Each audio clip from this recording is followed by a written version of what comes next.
अस्सलामुअलैकुम दोस्तों उम्मीद करता हूँ कि आप लोग खैरियत से होंगे। दोस्तों मेरे चैनल हॉरर वर्ल्ड में आप सभी को खुशामदीद कहता हूँ। दोस्तों मेरा नाम है जहांगीर आर और आज मैं आपको सुनाने वाला हूँ नॉर्थ कराची में मौजूद एक घर जिसमें एक नई फैमिली शिफ्ट हुई और फिर इस फैमिली के साथ क्या हुआ।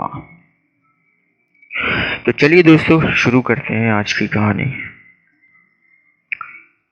परवीन पेशे से एक कार मैकेनिक था। बेहद मसरूफियत की वजह से वो अपनी ज़िंदगी के बाकी काम बिना देखभाल और जांच पड़ताल के ही कर दिया करता था, जो कि यकीनन गलत है। परवीन नॉर्थ कराची के इलाके सेक्टर 2 के करीब 4J स्टॉप पे एक किराए के मकान में रहता था। फिर एक दिन इसके मालिक मकान ने उसे घर खाली करने को कहा।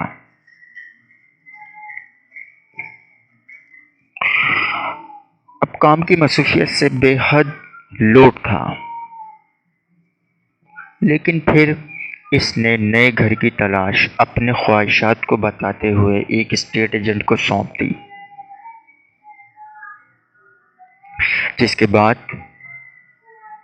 इसने एक मकान का बताया जो परवीन की उम्मीदों पर पूरा उतर रहा था।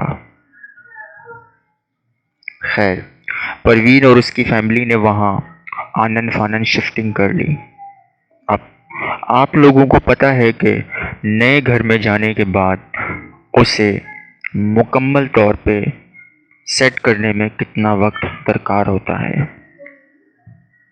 अब तकरीबन 5 दिन गुजर चुके थे और ज़िंदगी की गाड़ी फिर से अपने ट्रैक पर आ गई थी। एक रात परवीन की बीवी उसके आने का इंतज़ार कर रही थी कि दरवाजे पर बेल बजी। इसने दरवाज़ा खोल के देखा तो वहाँ कोई मौजूद न था और ये अमल परवीन के वापस घर आने तक इसकी बीवी के साथ मुसलसल होता रहा। फिर परवीन के घर आते ही इसकी बीवी ने उसे बताया कि बाहर से कोई दरवाज़ा बजाता और मैं जाके देखती तो वहाँ कोई नहीं था। परवीन ने यह सब सुनकर बस एक ही जवाब दिया कि ये हम नए आए हैं तो मोहल्ले के बच्चे शरारत कर रहे होंगे।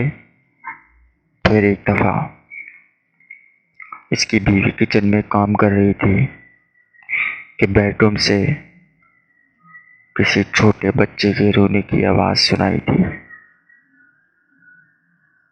जिसे सुन के उसकी बीवी हैरान रह गई। याद रहे कि परवीन की कोई औलाद न थी,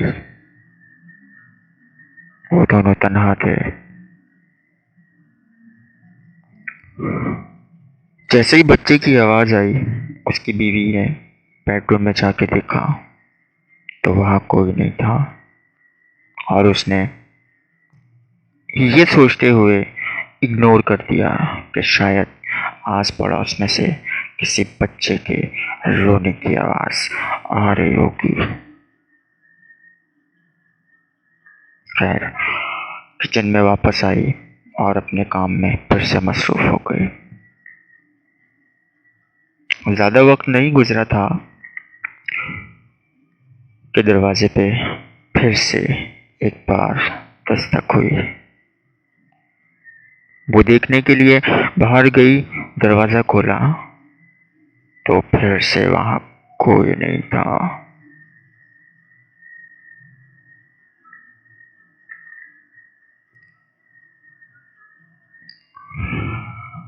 ये अमल यूं ही चलता रहा। तकरीबन 2 महीने 3 महीने गुजर चुके थे, लेकिन ये अमल तब भी जारी था। परवीन की घर में ना मौजूदगी से उसे इन सब चीज़ों का ना तो पता था और ना ही कोई लेना देना। वो बस रात में घर आता, खाना खाता, सोता और फिर दोबारा से सुबह काम के लिए निकल जाता। लेकिन उसकी बीवी को ये सब कुछ मालूम था।